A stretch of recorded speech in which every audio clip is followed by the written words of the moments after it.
Hey everyone, welcome back to Speak Easy English. I'm Henry. And I'm Luna. Today, we'll guide you through a really practical situation, opening a bank account. Yeah, this is something every newcomer or student will need. You can't get paid or pay bills without a bank account. Exactly. In Canada and the US, opening an account has some clear steps. Sometimes it feels formal, but with the right phrases, it's not scary at all. And don't worry, we'll make it easy. We'll show you the typical questions from the bank staff and the answers you can give. We'll also practice short, repeatable sentences so you feel confident when you walk into a branch. By the end of this lesson, you'll know how to choose the right account, give your ID, ask about fees, and set up online banking. Oh, and if you're enjoying our lessons, please subscribe. It really supports us to keep making more. All right, let's jump in and start with explaining why you need an account. When you start the meeting, the bank staff usually asks why you need an account. It's good to have a clear, short answer ready. A common question is, what brings you in today? You can answer, I'd like to open a bank account. Repeat after us slowly.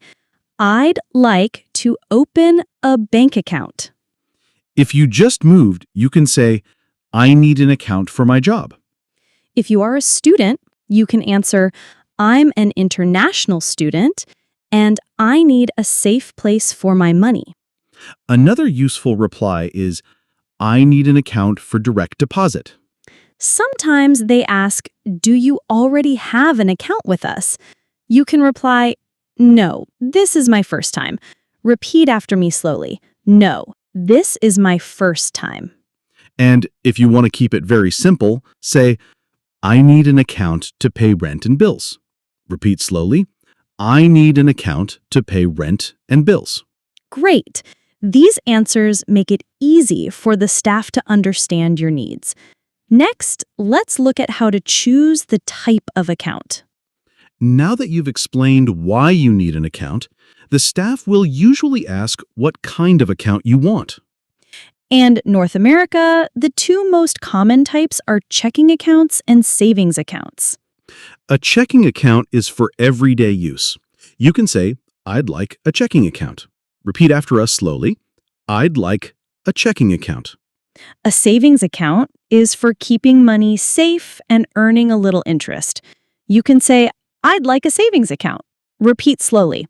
I'd like a savings account. Sometimes the staff will ask, do you want both? You can answer, yes, I'd like both accounts. If you are not sure, you can say, can you explain the difference? Repeat after us slowly. Can you explain the difference? Another useful line is, which account do you recommend for newcomers? Good questions like these show you are interested and careful. Once you decide on the type, the next step is providing your identification and documents. After you choose the account type, the bank staff will ask for your identification. Usually, they want to see a passport, a driver's license, or a government photo ID. You can say, here is my passport. Repeat after us slowly. Here is my passport. They may also ask for proof of address, like a bill or a rental agreement. If you are a newcomer, you can say, I just moved here. This is my rental agreement. Sometimes they will ask for your phone number or email. You can reply, my phone number is 416-555-1234. If you don't understand, you can ask, could you repeat that, please? Repeat after us slowly. Could you repeat that, please? Perfect. Once your ID and documents are checked, you're ready to talk about fees and minimum balance. All right, so once your documents are done, the bank staff will usually start talking about fees. Yeah, most accounts have a monthly fee or, a minimum balance you have to keep. You can ask, what is the monthly fee? Repeat after us slowly. What is the monthly fee? Another good one is there a minimum balance? That's something people often forget to ask. And if you want to save money, you could say, how can I waive the monthly fee? Right, and sometimes banks give deals. You can ask, are there student or newcomer discounts? Repeat slowly. Are there student or newcomer discounts? If the staff speaks too fast, it's okay to say, could you explain that again? Perfect. Once you've cleared up the fees, the next step is setting up online banking and your debit card. Once the fees are clear, the staff will usually move on to setting up how you use the account day to day. They will ask if you want online banking. You can say, yes, I'd like online banking. Repeat after us slowly. Yes, I'd like online banking. Online banking lets you check your balance, send money, and pay bills with your phone or computer. The staff will also give you a debit card. You can say, thank you. How do I activate it? Repeat slowly. Thank you. How do I activate it? They might explain how to choose a PIN or how to use the ATM. If you're not sure, you can ask, could you show me how this works? Good. After setting up online access and your card, the next step is making your first deposit. All right, now that your card and online banking are ready, it's time to put some money into your new account. The staff may say, would you like to make your first deposit today? You can answer, yes, I'd like to deposit $100. Repeat after us slowly. Yes, I'd like to deposit $100. If you bring cash, just hand it to the teller. If it's a check, you can say, I'd like to deposit this check. Sometimes they will also ask if you want to withdraw or check your balance. You can reply, no, just the deposit for now. After the deposit, you might want to test your card. You can say, can I try using the debit card? Repeat slowly. Can I try using the debit card? Great idea.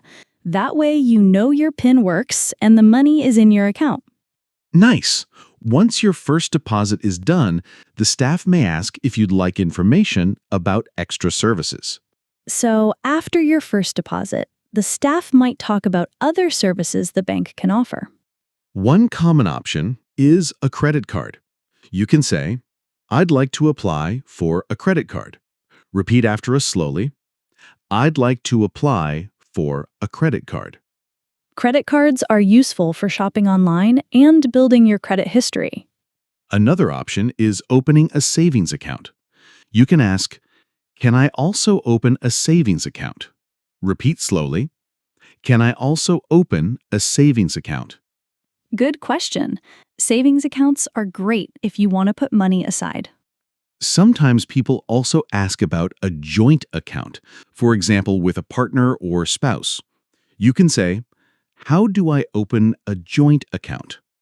Perfect. These extra services are optional, but it's smart to know what's available. Once that part is done, the staff will usually close the visit and confirm your details. When everything is almost finished, the bank staff will double-check your information. They might say, can you confirm your phone number and email? You can answer, sure, my phone number is 416-555-1234. If they ask about your address, you can say, my address is 25 King Street, Toronto. Repeat after us slowly. My address is 25 King Street, Toronto. Sometimes they will remind you about your PIN or give you a paper with your account number. You can reply, okay, I'll keep it safe. At the very end, you can say, thank you for your help today. Repeat slowly. Thank you for your help today. That's it. The account is open and you're ready to use it. Great work. Next, we'll do a quick review with a role-play challenge. Wow, we've covered a lot today.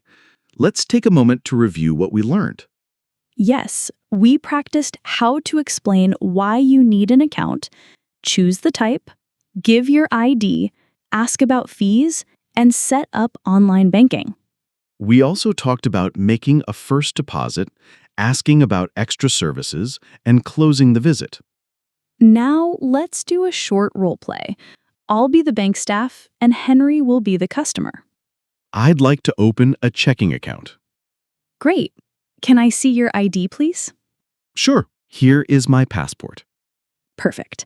Would you like to make your first deposit today? Yes, I'd like to deposit $100. All set. Here is your debit card. Thank you. How do I activate it? Excellent. Your account is now ready. Before we finish, here's your challenge. Let's see what you remember. 1. What did the customer want to open? 2. What document did he show the staff? 3. What amount did he deposit? And 4. What question did he ask about the debit card? If you missed anything, no problem. Just listen again and practice. And don't forget, practice with a friend makes it even easier. If you enjoyed this episode, please like and subscribe to support us. Thanks for learning with us today. See you next time.